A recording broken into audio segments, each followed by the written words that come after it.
1975 সালে প্রথমবারের মতো চেন্নাইয়ের এক শুটিং স্পটে পা রাখেন তরুণ শিবাজি রাও গায়কোয়াড়। পরবর্তী সময়ে বিশ্ব তাকে চিনেছে রজনীকান্ত নামে। কেবল কয়েক মিনিট সুযোগ পেয়েই রাগঙ্গাল সিনেমায় তার অভিনয় এক দাপুটে অভিনেতার সূচনা নিশ্চিত করেছিল।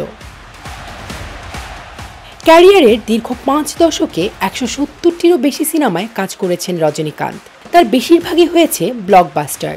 14 আগস্ট মুক্তি পেয়েছে তার নতুন সিনেমা কুলি। এ যেন তারই জীবন কথারই প্রতিফলন, প্রভাবশালী ও অন্যায়কারীর বিরুদ্ধে শ্রমজীবী মানুষের লড়াই। 74 বছর বয়সী এই অভিনেতা শুধু এক চলচ্চিত্র তারকা নন, তিনি এক সাংস্কৃতিক ব্যক্তিত্ব। তার নামে নির্মিত মন্দিরে পুজো হয়, চলচ্চিত্র প্রচারণায় তার ছবি আঁকা হয় বিমানে। রজনীকান্তের জীবন কাহিনী যেন এক সিনেমা। অসীম দারিদ্র্য থেকে আকাশছোঁয়া জনপ্রিয়তায় তিনি অর্জন করেছেন দাদাসাহেব ফালকে পুরস্কার ও পদ্মবিভূষণ সম্মাননা। তার ভক্তের সংখ্যা কয়েক কোটি, ফ্যান ক্লাব 50,000-এরও বেশি, যারা তাকে দেবতার আসনে বসায়। লেখক নমান রামচন্দ্রনের ভাষায় তার ভক্তদের মধ্যে যেমন আছেন ওয়াল স্ট্রিটের ব্যাংকার, তেমনই আছেন তামিলনাড়ুর ধোপানি। 2015 সালে রজনীকান্তকে নিয়ে নির্মিত হয় for the love of a man নামের ডকুমেন্টারি, যেখানে দেখা গেছে রজনীর সিনেমা মুক্তির দিনটিকে তার ভক্তরা জীবনের অন্যতম উৎসবে পরিণত করেন। তার বাড়ি পরিণত হয়েছে তীর্থস্থানে। নবজাতকের নামকরণ থেকে আশীর্বাদ প্রার্থনা সবই হয় সেখানে। কিন্তু রজনীকান্তের জন্ম ও বেড়ে ওঠা একেবারেই সাধারণ পরিবারে। বাবা ছিলেন পুলিশ কনস্টেবল। সংসার চালাতে কলেজ ছাড়তে হয় রজনীকান্তকে, কখনো কুলি, কখনো বা বাস কন্ডাক্টর।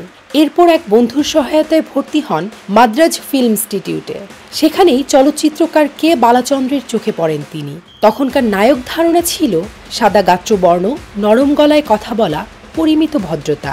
রজনীকান্ত সেই ধারা ভেঙে আনলেন রুক্ষ উচ্চারণ, শ্যামলা গায়ের রং আর পথ চলার আত্মবিশ্বাসী দাপট। প্রথম দিকে ভিলেন ও অ্যান্টি হিরোর চরিত্রে নজর কাড়েন, পরে অ্যাকশন হিরো হয়ে বিল্লা, মুথু, শিবাজি, অ্যান্থিরান সবখানেই অপ্রতিরোধ্য সাফল্য তার। সমালোচকরা একসময় তাকে কেবল স্টাইল কিং বলে অবহেলা করতেন, কিন্তু আজ তার চরিত্রগুলো হয়ে উঠেছে নিষ্ঠা, সাহস, রসিকতা আর ন্যায়ের প্রতীক, যা সময় ও ভাষার সীমা পেরিয়ে গেছে।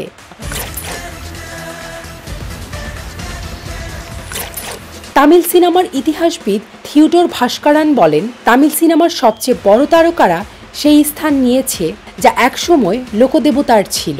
আর রজনীকান্ত, তিনি কেবল তারকা নন, তিনি ভক্তের কাছে এক জীবন্ত কিংবদন্তি।